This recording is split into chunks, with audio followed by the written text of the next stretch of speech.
Case 1. Linda and Charlotte Mulhall. The bathroom floor is slick. The air is thick with copper and sweat and something else. Something primal that no amount of bleach will ever fully erase. A Stanley knife sits on the edge of the tub, its blade darkened. A claw hammer rests near the door, its head matted with hair and tissue. And in the middle of this cramped, flickering room in a Summerhill flat in Dublin, two sisters stand shoulder to shoulder, breathing hard, staring down at the body of a man who, just hours ago, was sitting at their mother's kitchen table drinking vodka.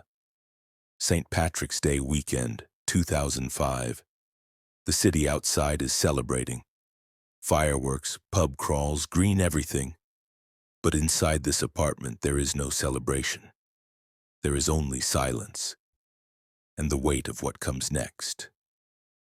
Because their mother, Kathleen Mulhall, had looked at them with hollow, exhausted eyes and said 5 words that changed everything. "Please just end this for me." And they did.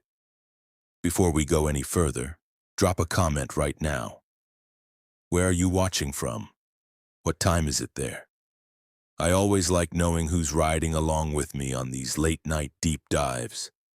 And if you're new here, this is Beneath the Silence, and we don't do surface-level crime stories. Hit subscribe and buckle in, because these 10 cases from Ireland are going to stay with you for a very long time. To understand what happened in that bathroom, you have to understand the world Linda and Charlotte Mulhall were born into.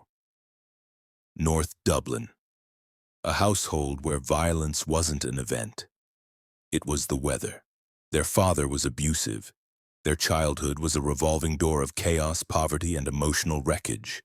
And there were no safety nets, no interventions. Just survival day after day in a home where love looked a lot like damage. Their mother, Kathleen, eventually left that marriage. But she didn't escape violence. She walked right back into it. She began a relationship with Farah Swaleh Noor, a Kenyan national who had entered Ireland under false pretenses, claiming Somali refugee status to obtain citizenship. Noor was charming when he wanted to be.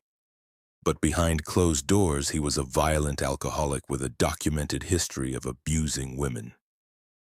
Kathleen had traded one nightmare for another, and her daughters watched it happen all over again. On the night of March 19, 2005, the flat was a fog of cheap alcohol and pills. Everyone was drinking, everyone was high. The atmosphere was volatile, in a room full of broken people teetering on the edge of something irreversible. And then it tipped. Noor allegedly made a sexual advance toward Linda. Something inside that room shifted, not gradually, but all at once, like a wire snapping.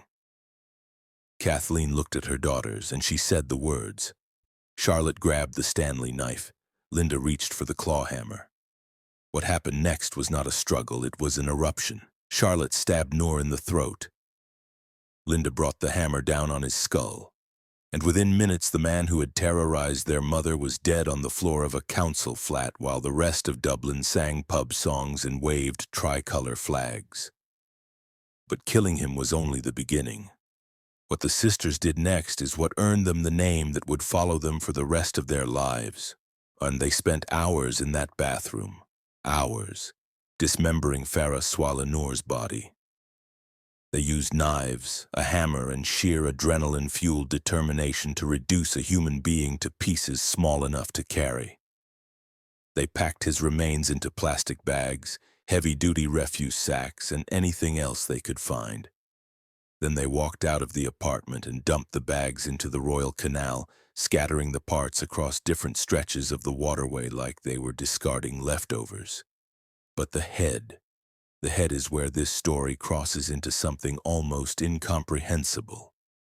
They didn't throw it in the canal. Instead, one of the sisters carried it, in a bag on a Dublin bus, all the way to Tallaght, on the other side of the city. They buried it. Then they came back, dug it up, smashed it with a hammer to make it unrecognizable, and buried it again in a different location. That head has never been found. The investigation began when a man walking along the Royal Canal near Croke Park, the most famous stadium in Ireland, spotted something floating in the water. It was a human leg. Forensic teams pulled more remains from the canal over the following days and weeks. DNA confirmed the identity. Farah Swaleh Noor. The Gardaí began piecing together his final movements, and the trail led straight back to Kathleen Mulhall's flat. It was Linda who broke first. The guilt had been eating her alive. Sleepless nights, paranoia, flashbacks to the sound of the hammer, the smell of that bathroom. She walked into a Garda station and told them everything. Every detail, every cut, every bag, every bus ride. The trial was grotesque in the truest sense of the word. And the forensic testimony painted a picture so disturbing that jurors visibly recoiled. Charlotte Mulhall was convicted of murder and sentenced to life in prison. Linda was convicted of manslaughter and received 15 years. Kathleen Mulhall, who had sparked the entire chain of events with those 5 words, was later found dead, her body pulled from the Royal Canal in 2008, the same waterway where her daughters had dumped the man she asked them to kill. There's something about this case that goes beyond the horror. It's the way violence moves through a family like a current, passed down, absorbed, and eventually unleashed. The Mulhall sisters didn't wake up that morning as killers. They were shaped into what they became by every hand that was ever raised in their home, by every door that slammed, by every bruise their mother tried to hide. Violence didn't just break them, it transformed them. But not every killer in Ireland came from chaos.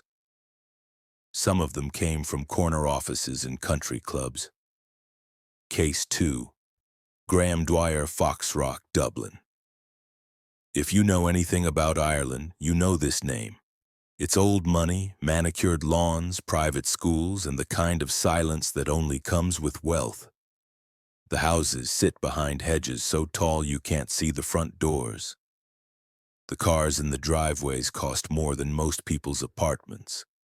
And in one of those homes lived a man named Graham Dwyer, a partner in one of Dublin's most prestigious architectural firms, a devoted father, a husband, a man who spent his weekends flying radio-controlled planes in the green fields outside the city. Every line of his public life was drawn with precision. Clean angles, perfect symmetry, not a crack in the facade. But Graham Dwyer was not the man he appeared to be. Not even close. Because behind that polished exterior and behind the handshakes and the blueprints and the school runs, there was a second man. A man who lived in the dark corners of the internet. A man with appetites so violent, so predatory that when the truth finally came out, it didn't just shock Ireland. It rewired the way an entire country thought about the people living next door. In the late 2000s, Dwyer began trolling online forums and personal ad sites under the username Architect72. He wasn't looking for companionship. He wasn't looking for romance. He was looking for a very specific kind of person. Someone vulnerable, someone isolated, someone who could be shaped and molded and eventually discarded. He was hunting, and he was patient about it. He found Elaine O'Hara. Elaine was 36 years old. She worked in childcare. She had a gentle disposition and a desperate need to be loved. But her life was fractured in ways that made her almost invisible to the people who should have been protecting her. She suffered from severe depression and borderline personality disorder. Her mother had died. Her long-term psychiatrist, the one person who truly understood the architecture of her pain, had also passed away. Elaine was untethered, drifting, and Dwyer saw that drift the way a predator sees a limp. He contacted her under his alias.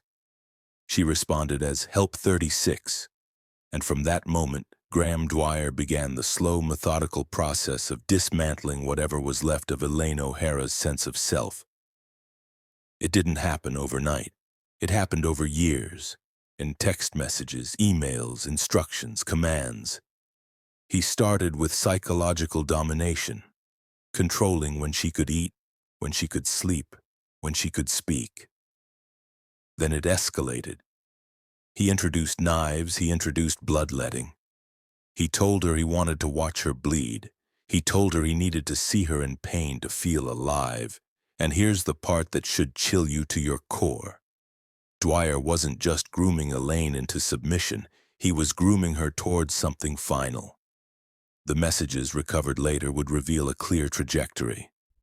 She went from partner to slave to something far worse, disposable. Dwyer wasn't building a relationship. He was building a kill plan, step by step, message by message. Like an architect drafting a blueprint for destruction, on August 22, 2012, Elaine O'Hara was seen leaving her apartment near Shangana Park in South Dublin. She had been released from a psychiatric facility just days earlier. She was fragile. She was alone. And she had received a message telling her where to go. After that day, the digital trail went cold. No more texts, no more emails, no more pings from her phone. Elaine O'Hara simply vanished. She became a name in a missing persons file, one of hundreds. Her family searched, her friends worried, but the world moved on. And for over a year, nobody knew what had happened to her. Then the drought came. In the summer of 2013, Ireland experienced one of its driest seasons in years. Water levels dropped across the country. Reservoirs that had been full for decades began to shrink, exposing mud and rock and things that were never meant to be seen again. And at Vartry Reservoir in County Wicklow, as the waterline receded, something emerged from the mud. 2 Nokia mobile phones. Cheap, disposable. The kind of phones you buy when you don't want anyone to know who you are. By all logic, those phones should have been dead. They had been submerged for over a year, but forensic technicians managed to extract the data, and what they found on those phones blew the case wide open. Thousands of text messages, graphic, violent, obsessive. Messages that detailed years of abuse and control, messages that mapped the final days of Elaine O'Hara's life with sickening clarity. I want to see you bleed. You're mine, and I can do what I want. And the last message she ever received, the one that sent her to whatever fate was waiting. 5 words that have haunted this case ever since. Go down to the shore and wait. Elaine's remains were eventually found in the Wicklow Mountains. Scattered, incomplete, animals had disturbed the site, but the digital evidence was more than enough. The trial in 2015 consumed Ireland. Every newspaper, every broadcast, every dinner table conversation circled back to Graham Dwyer. The prosecution built its case on cell site analysis, tracking the movements of Dwyer's work phone and his secret phone, proving they were in the same locations at the same times. They matched personal details in the texts to facts only Dwyer could have known, and they painted a portrait of a man who had used technology to hunt, groom, and ultimately destroy a woman whose only crime was being vulnerable at the wrong time. Dwyer fought the conviction for nearly a decade. His legal team took the case all the way to the European Court of Justice, arguing that the use of mobile phone metadata violated data privacy laws. For a moment, it seemed like the case might unravel on a technicality. But in 2024, the Irish Supreme Court upheld the conviction. The data stood, the messages stood, and Graham Dwyer remained exactly where he belonged, behind bars. He believed his intellect could outrun the very technology he used to commit his crimes. He thought he was smarter than the system. He thought 2 cheap phones at the bottom of a reservoir would never see daylight again. He was wrong. But if Graham Dwyer thought he was the smartest criminal in Ireland, he hadn't met the woman from Ennis who called herself Lying Eyes. Case 3. Sharon Collins, Ennis, County Clare. A small town on the west coast of Ireland where everybody knows everybody and gossip travels faster than the Atlantic wind. But Sharon Collins didn't live like a small town woman. She lived like royalty. penthouse apartment in Spain, yacht access, designer everything, invitations to the kinds of parties where champagne is poured like tap water and nobody asks what anything costs. She moved through the upper circles of Irish society like she'd been born there, confident, polished, always smiling. But Sharon Collins had a problem, and it was a problem that no amount of luxury could fix. She wasn't the wife. She was the partner, the girlfriend, and the woman who shared the bed and the vacations and the dinner tables, but whose name appeared on exactly none of the legal documents that mattered. Her partner was P.J. Howard, a multi-millionaire property developer whose fortune was estimated at over 60 million euros. P.J. was generous. He gave Sharon everything she wanted. But the one thing he wouldn't give her was a ring, because P.J. Howard had sons, and he was determined to protect their inheritance. No marriage meant no automatic claim, and no claim meant that if P.J. died tomorrow, Sharon Collins would walk away with whatever he chose to leave her, and not a cent more. For most people, that would be enough. You're living in a penthouse in Spain. You're on a yacht in the Mediterranean. You're draped in gold and eating lobster on a Tuesday, but Sharon Collins was not most people. And she didn't want a portion of 60 million euros. She wanted all of it, every last cent, and she was willing to kill 3 people to get it. In 2006, Colin sat down at her home computer in Ennis and began searching the internet for a hitman.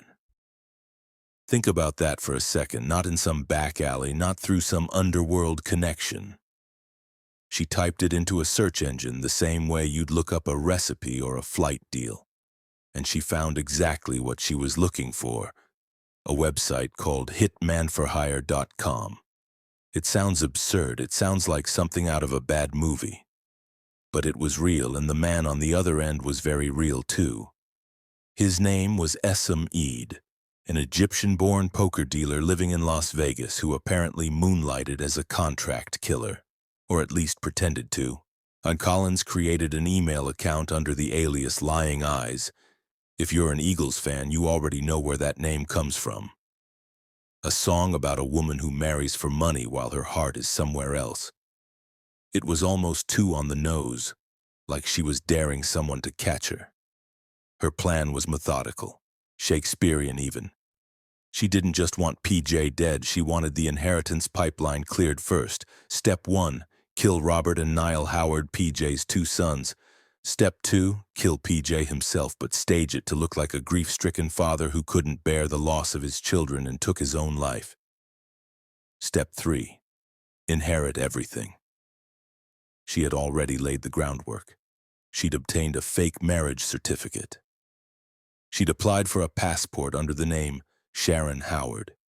On paper, she was building the identity of a widow before her husband was even dead. But here's where greed met stupidity. Eamonn took one look at this plan and realized he could make more money as an extortionist than as a killer.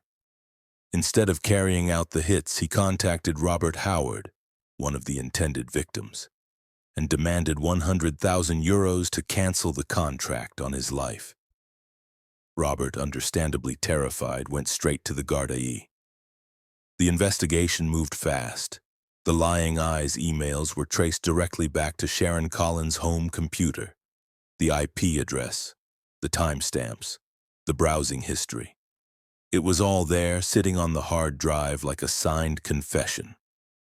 She hadn't used a burner laptop. She hadn't gone to an internet cafe.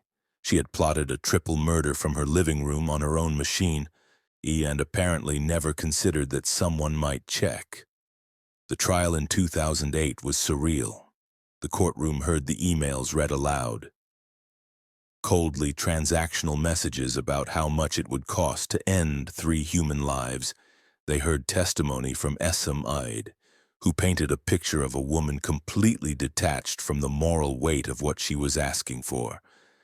But the most bizarre moment, the one that made headlines across the country, was when P.J. Howard himself took the stand, in defense of Sharon Collins.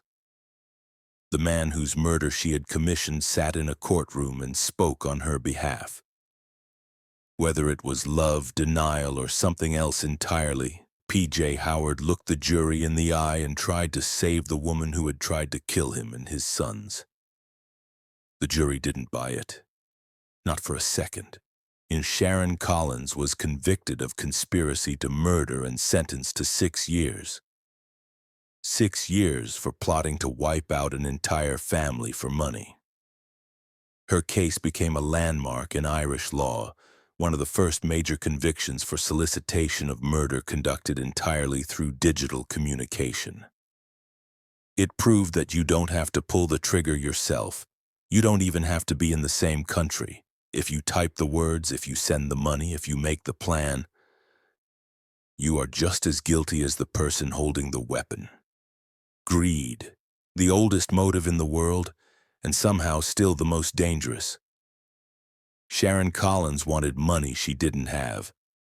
But the next woman on our list, she already had everything, and she wanted the one thing money couldn't buy her: freedom from her husband. Case 4. Catherine Nevin, Jack White's Inn, and a popular pub nestled along the main road in County Wicklow, about an hour south of Dublin. The kind of place that filled up on weekends with locals and travelers alike. Good food, cold pints, and a roaring fire in the winter. From the outside, it was the picture of rural Irish charm, and standing at the center of it all, greeting every guest like they were the most important person in the room, was Catherine Nevin. Catherine was a performer, not on a stage, but in life. She dressed impeccably, she spoke with authority, she cultivated friendships with politicians, businessmen, judges, anyone whose name carried weight. She threw parties that people talked about for weeks. She was the face of Jack White's Inn, the one who shook hands and clinked glasses and made everyone feel like they were part of something exclusive. And if you met Catherine Nevin at her bar, you'd think she had it all. Her husband, Tom, was the opposite. Quiet, hard-working. The kind of man who showed up early, stayed late, and never asked for credit. Tom Nevin was the engine of that business. The one who managed the books, counted the money, kept the lights on. He didn't need the spotlight. He was content to let Catherine have it. But what Tom didn't fully understand, or maybe what he understood but couldn't bring himself to face, was that Catherine didn't just want the spotlight. She wanted everything: the pub, the insurance money, the freedom. And she wanted it without the inconvenience of a divorce, without splitting assets, without lawyers and courtrooms and compromise. She wanted Tom dead, and she wasn't quiet about it. Over the course of several years, Catherine Nevin approached 3 different men and asked each of them directly to murder her husband. 3 separate men, 3 separate conversations. 3 times she looked another human being in the eye and asked them to end Tom Nevin's life. The first was Willie McLean. He refused. The second was John Jones. He refused. The third was Jerry Heaps. He refused too. 3 men said no. 3 men walked away from that conversation and carried the weight of what they'd been asked. And Catherine just kept looking. On the night of March 19, 1996, Jack White's Inn had been packed. It was the St. Patrick's Day weekend and the pub had done a roaring trade. Tom was in the kitchen counting the weekend's takings. Stacks of cash spread across the table. Catherine was upstairs, and sometime in the early hours of the morning, someone walked into that kitchen and shot Tom Nevin once in the chest with a shotgun. Catherine's story was simple. She said it was a robbery. She said masked men had broken in, tied her up in the bedroom, and gone downstairs to rob the pub. She said she heard the shot and couldn't do anything. She played the traumatized wife, shaking, tearful, devastated. But the scene told a different story. The jewelry Catherine claimed the robbers had taken, still in the bedroom. The doors, no sign of forced entry. The ropes she said she'd been tied with, loosely knotted, almost decorative, as though someone had tied themselves up and made it look convincing enough for a first glance but not for a second one. The cash from the weekend? Gone. But everything else, everything that would have been grabbed in a real robbery to do, was untouched. And it was a stage set, and it was a bad one. The investigation took years. The Gardaí suspected Catherine almost immediately, but building a case against a woman who had powerful friends and an ironclad composure was not easy. It wasn't until 2000 that the trial began, and when it did, it became the longest murder trial in Irish history at that time. The prosecution's case was built on the testimony of the 3 men Catherine had asked to kill her husband. One by one, Willie McLean, John Jones, and Jerry Heaps took the stand and told the jury exactly what Catherine Nevin had said to them. The words she used, the tone she used, the casual, almost businesslike way she discussed the murder of the man she shared a bed with. Each testimony landed like a hammer blow. 3 independent witnesses, 3 separate solicitations, and no connection between the men other than the woman who had approached them all with the same request. The jury convicted Catherine Nevin of murder and 3 counts of soliciting to murder. She was sentenced to life in prison, and from the moment that verdict was read, she became known by the name that would follow her for the rest of her days: the Black Widow. She never admitted it, not once, not in prison, not in interviews, not on her deathbed. Catherine Nevin maintained her innocence with the same theatrical conviction she had brought to everything else in her life. She died in 2018, still insisting she was a victim, still performing for an audience that had long since stopped believing her. The definitive Irish femme fatale, a woman whose ambition was matched only by her ruthlessness, and whose greatest role was the one nobody applauded. We're 4 cases deep, and honestly, we're just getting started. If any of these stories have gotten under your skin, do me a favor. Smash that like button. It sounds small, but it genuinely helps this channel keep bringing you content like this. And if you haven't subscribed yet, what are you waiting for? Case 5, Joe O'Reilly. Picture this. It's a Friday night in Ireland. The Late Late Show. The longest-running chat show in the world, the one program that nearly every household in the country tunes into at some point, is live on air. The studio lights are warm, the audience is quiet, and sitting in the guest chair, under the gaze of millions of viewers, is a man named Joe O'Reilly. His eyes are red, his voice is cracking. He's holding the hand of his mother-in-law, a woman who has aged 10 years in a matter of weeks.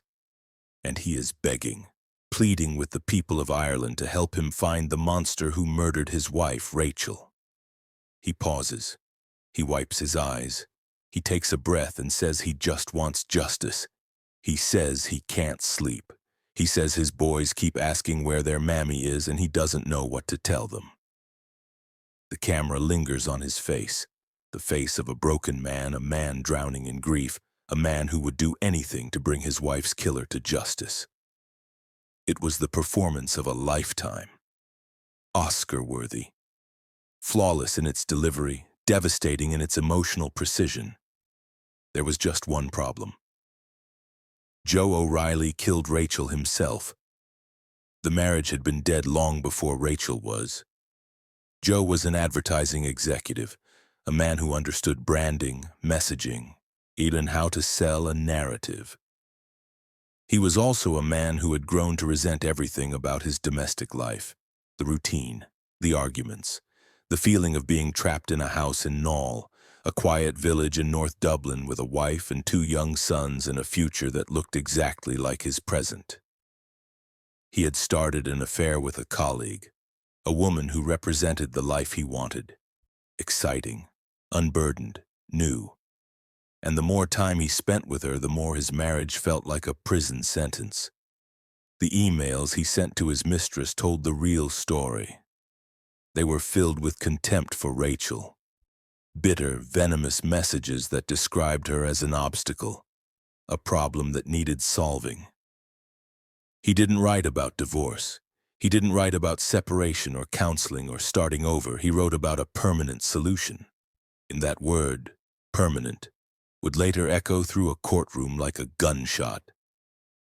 On the morning of October 4th, 2004, Joe O'Reilly left his home and drove to work in South Dublin. At least that's what he told everyone.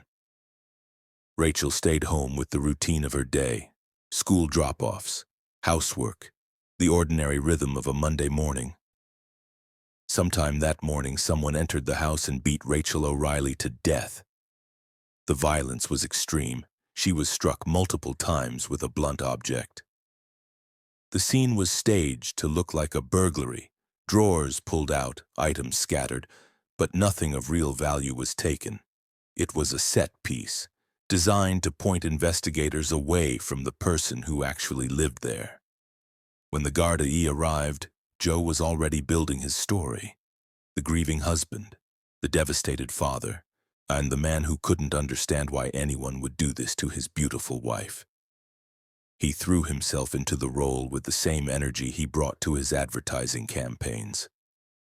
Total commitment, relentless messaging, unwavering conviction. He organized vigils, he gave interviews, and then he went on the Late Late Show and cried in front of the entire nation. But while Joe O'Reilly was performing for cameras, the Gardaí were doing something far less dramatic and far more effective. They were pulling his phone records. This is where the case turned. Joe claimed he was at his workplace in Viacom in South Dublin on the morning Rachel was killed. He said he never left. He said he was at his desk, doing his job, surrounded by colleagues. But mobile phone mast data told a completely different story. His phone had pinged off towers near his home in Null, not in South Dublin, during the exact window of time when Rachel was murdered. The technology didn't care about his tears. It didn't care about his television appearances. It simply recorded where his phone was minute by minute, tower by tower. And his phone was at the scene of the crime. The trial in 2007 was a landmark moment in Irish legal history. It was one of the first cases in the country where mobile phone cell site analysis was used as the cornerstone of a murder prosecution. The jury heard the phone evidence. They heard the emails to his mistress. They watched clips of his Late Late Show performance and measured it against the forensic reality of what his phone was doing that morning. The contrast was devastating. On one side, a man weeping on national television, begging for help. On the other side, a cell tower placing that same man at the scene of his wife's murder at the exact time she was being beaten to death. The jury convicted Joe O'Reilly of murder. He was sentenced to life in prison where he remains to this day. Joe O'Reilly sold himself as a grieving husband to an audience of millions. He used every tool in his professional arsenal. The emotional pitch, the sympathetic framing, the tearful close. He marketed his innocence the way he marketed products. But the cell towers don't lie. The emails don't lie. And neither does the evidence. Real quick, what's the weather like where you are right now? Sun? Rain? Snow? Let me know in the comments. I read every single one. Case 6. Wayne O'Donoghue Ballyedmond. A small, tight-knit community in County Cork where doors were left unlocked and children played outside until the streetlights came on. The kind of place where everybody looked out for everybody else, where neighbors weren't just people who lived nearby. They were family in every way that mattered, and in Ballyedmond, there was no neighbor more trusted, more liked, more welcomed into the fabric of daily life than Wayne O'Donoghue. Wayne was the golden boy, 20 years old, an engineering student with a bright future and a quiet, easy charm that made people comfortable around him. He was the kind of young man parents pointed to and said, "That's what you want your son to grow up to be." He helped around the neighborhood. He was polite. He was reliable. And he had a special bond with the family next door, the Holohans. specifically with their 11-year-old son, Robert. Wayne was like a big brother to Robert. He built him tree houses, he took him for drives, he bought him ice cream on warm afternoons. He was the older kid who never seemed too cool or too busy to hang out with a child who idolized him. The Holohans didn't just trust Wayne with their son, they trusted him completely, the way you trust someone who has proven themselves over years of small kindnesses and steady presence. Wayne O'Donoghue was safe. Wayne O'Donoghue was good. That's what made January 4th, 2005 so impossible to understand. Robert Holohan went missing that afternoon. He had been out on his bike doing what 11-year-old boys do, riding around the neighborhood, burning off energy, by enjoying the last days of the Christmas holidays. When he didn't come home for dinner, his parents started to worry. When darkness fell and there was still no sign of him, worry turned to panic. The community mobilized almost immediately. Search parties formed, flashlights cut through the January night. Neighbors fanned out across fields, roads, and ditches calling Robert's name into the cold air. And right there at the front of the search, handing out flyers, comforting Robert's parents, organizing volunteers, was Wayne O'Donoghue. He searched for 8 days. 8 days of walking through fields and knocking on doors and standing beside Mark and Magella Holohan as they begged the public for information. 8 days of looking Robert's mother in the eye while she wept and telling her not to give up hope.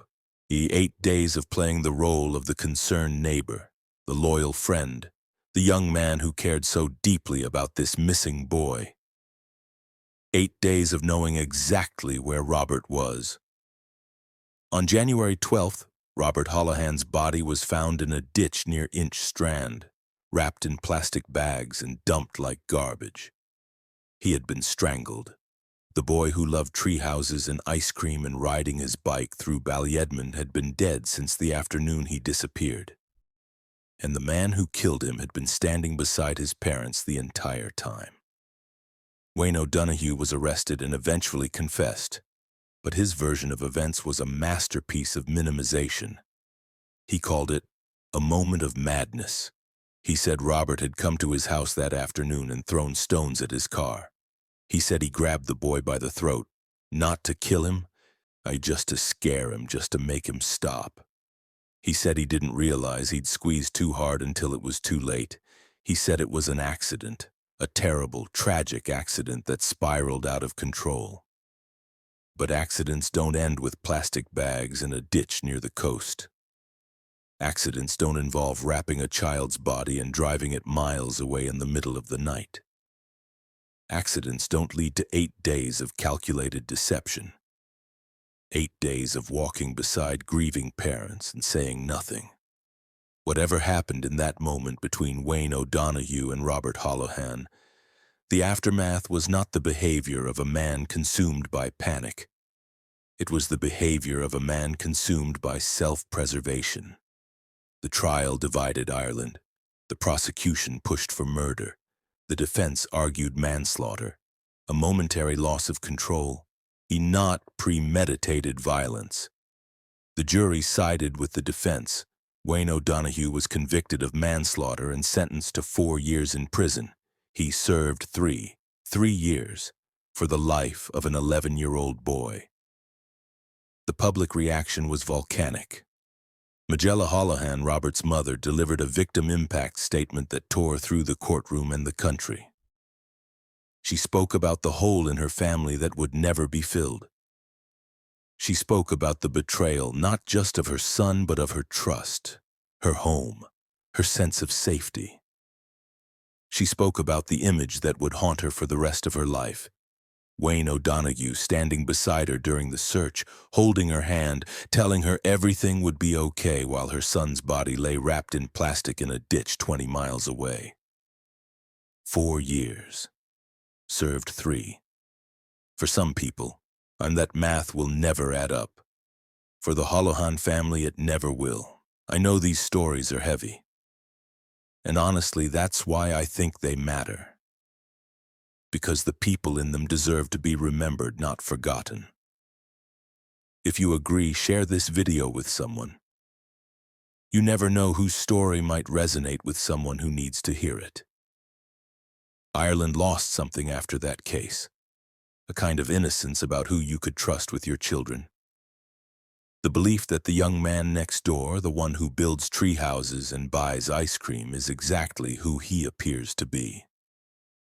Wayne O'Donoghue didn't just kill an 11-year-old boy, he killed the idea that your neighbor is safe.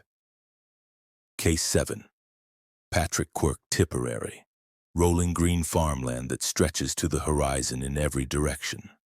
Stone walls dividing fields that have been worked by the same families for generations.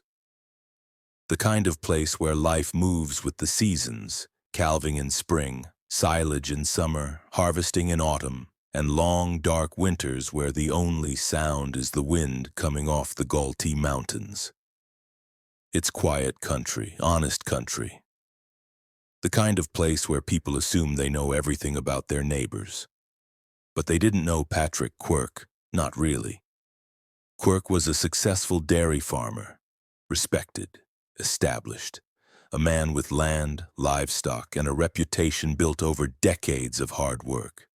He was married, settled, embedded in the rural fabric of Tipperary in the way that only a man who has spent his entire life in one place can be.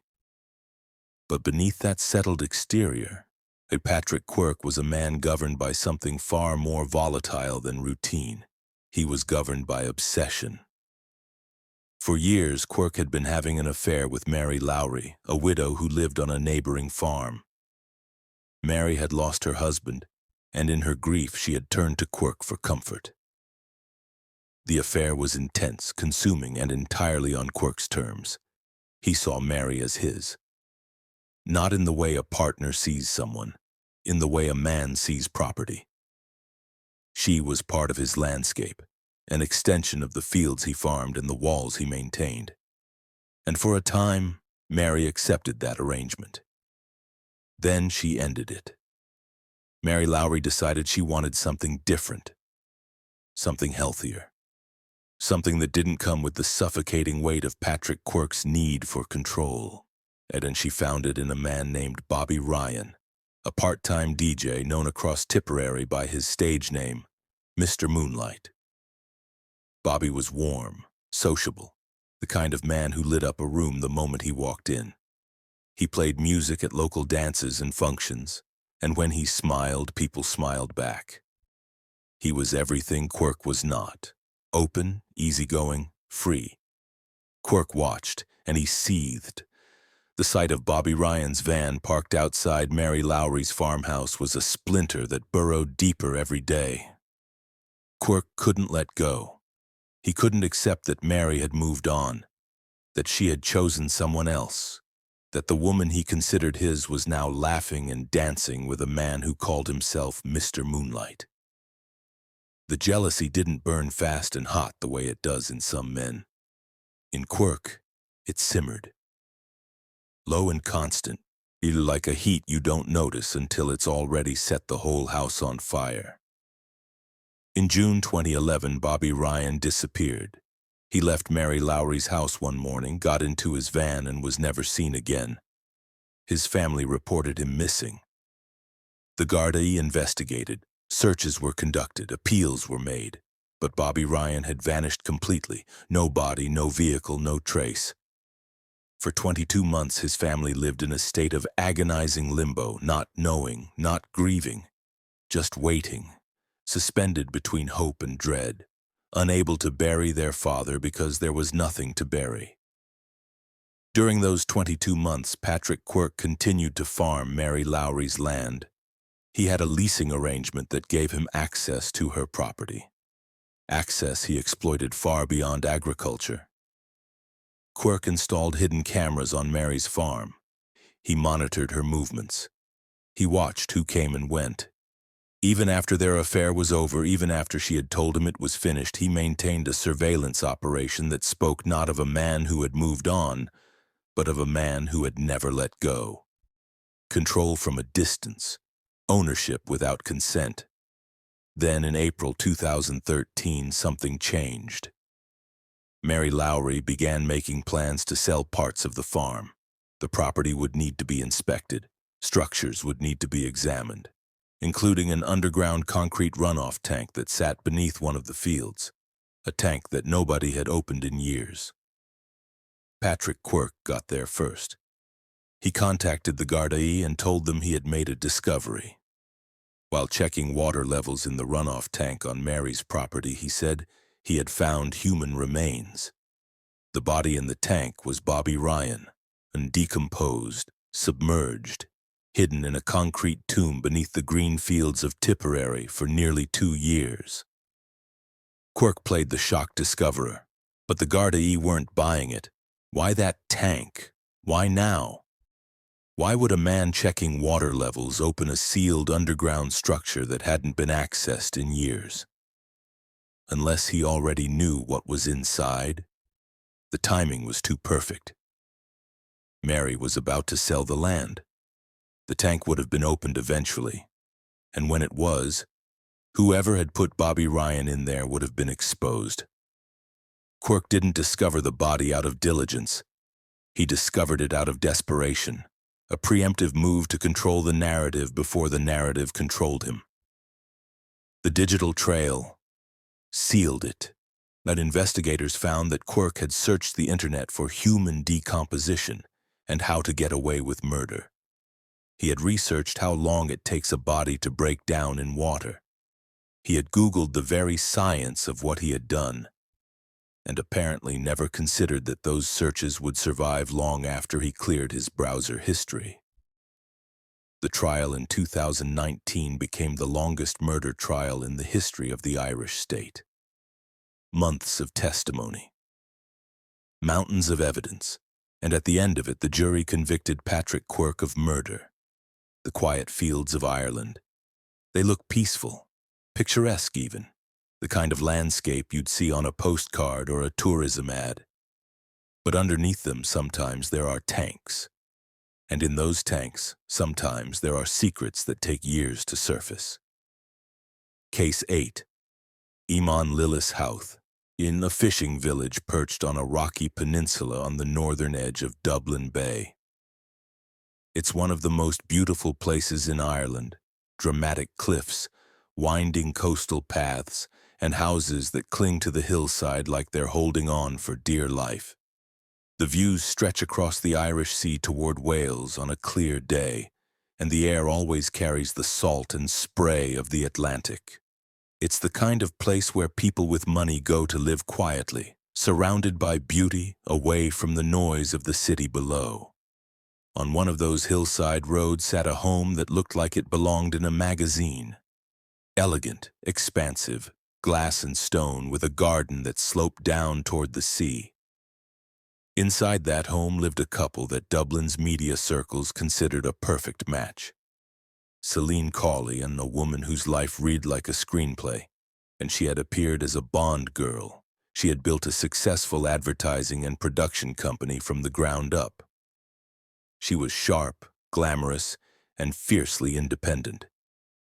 And beside her was Eamonn Lillis, a film producer, a man of culture, a man who moved through the same creative world with ease and confidence.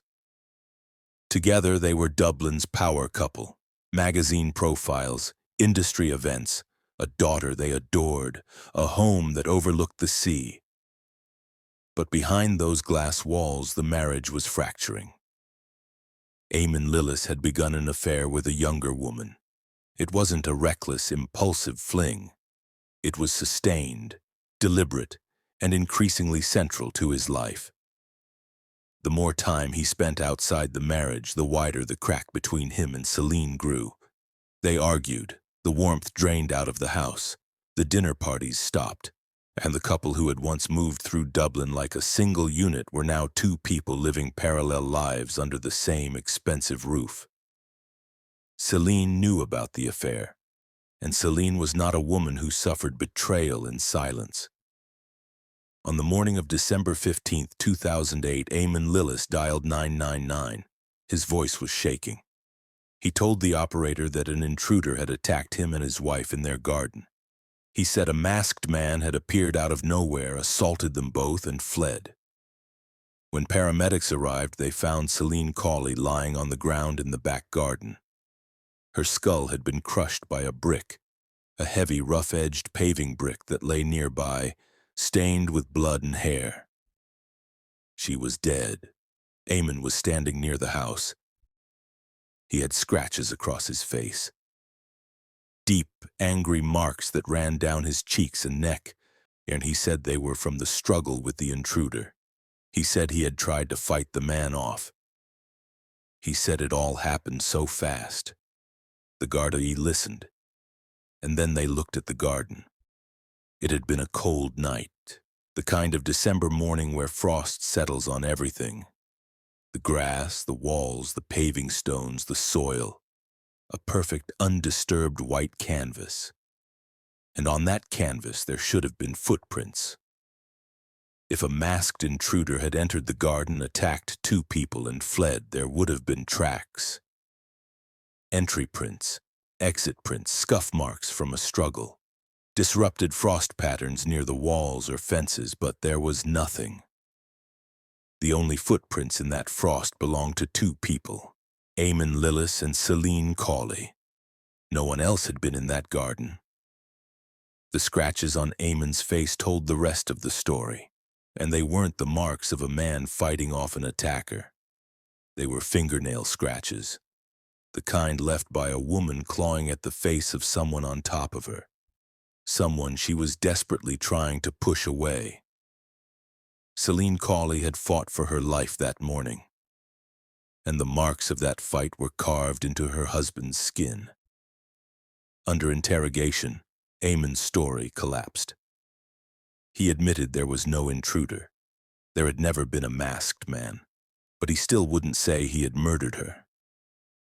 He changed his narrative, now claiming that Sharon had attacked him first, that she had come at him in a rage over the affair, and that he had pushed her in self-defense. The brick, he suggested, was an accident, a fall, a tragic unintended consequence of a domestic argument that spiraled beyond control. The trial dissected that morning blow by blow. A forensic evidence showed that Sharon had been struck with the brick at least 3 times. 3 deliberate impacts to the skull. That is not a push. That is not self-defense. That is not an accident. 3 blows with a heavy brick is a choice made 3 separate times. And yet the jury returned a verdict of manslaughter, not murder.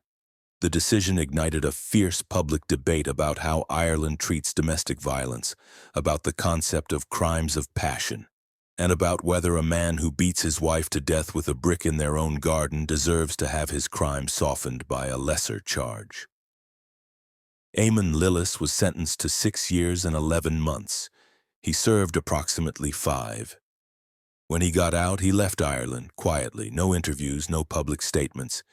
He simply disappeared from the country and from the conversation, as if he could walk away from what happened in that garden the same way he walked away from his marriage. But the frost remembers. That Howth garden, the frost that held no footprints but his, that's something this country never forgot. Case 9, Colin Howell, Coleraine. A quiet town in Northern Ireland where the church isn't just a building, it's the backbone of daily life. The Baptist community there is tight, devout, the kind of congregation where everybody shows up on Sunday. Everybody knows each other's children, and the pastor's word carries more weight than the evening news. It's a world built on faith, trust, and the unshakable belief that the people sitting beside you in the pew are exactly who they say they are. Colin Howell sat in that pew every single week, front and center, head bowed in prayer, Bible open on his lap. And he was a dentist, successful, well-known, the kind of practitioner people drove across town to see because his name carried a guarantee of competence and care. But Howell wasn't just a dentist, he was a lay preacher. A man who stood at the pulpit and spoke about sin and redemption, about the grace of God and the importance of living a righteous life. He visited the sick. He counseled the struggling. He was, by every visible measure, a pillar of the community.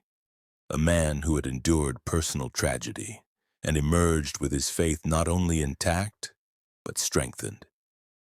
Because Colin Howell was also a widower.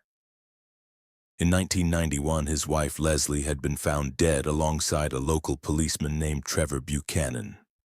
They were in a car, together with a hose pipe running from the exhaust, carbon monoxide poisoning. The scene told a clear story, a suicide pact, unborn out of the shame and despair of a discovered affair. Leslie Howell and Trevor Buchanan had been involved, the narrative went, and when the truth came out, the guilt consumed them both. 2 lives, 1 car, 1 terrible, desperate decision. The community mourned.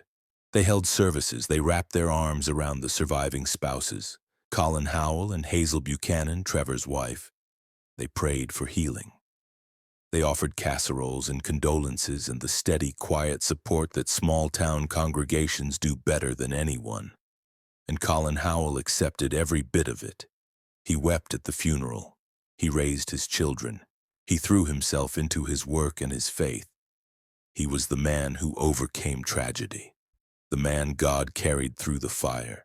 For 19 years that story held, 19 years of Sunday sermons, in 19 years of handshakes and hymns and community respect.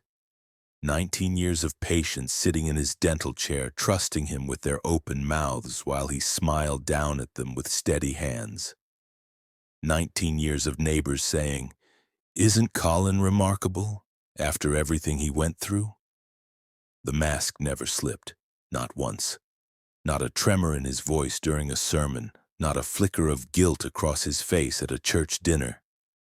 Colin Howell carried his secret the way a man carries a stone in his pocket, always there, always heavy, but invisible to everyone around him.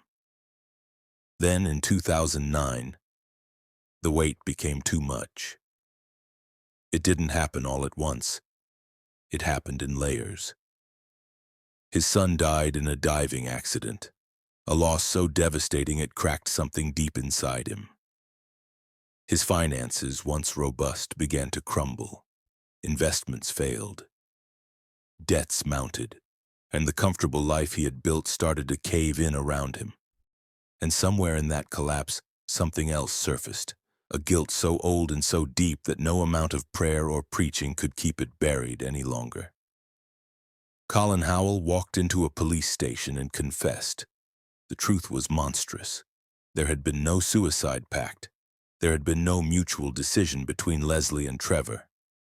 There had only been Colin Howell moving through the night with the precision of a man who had planned every detail.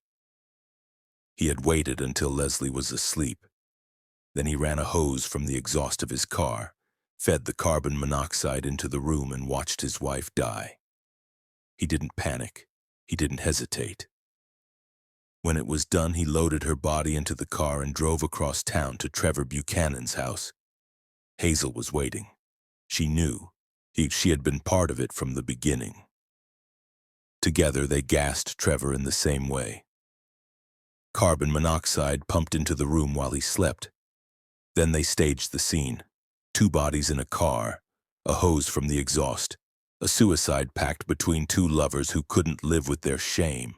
It was meticulous, it was rehearsed, and it worked for nearly 2 decades. The affair between Howell and Hazel Buchanan had been the catalyst for everything.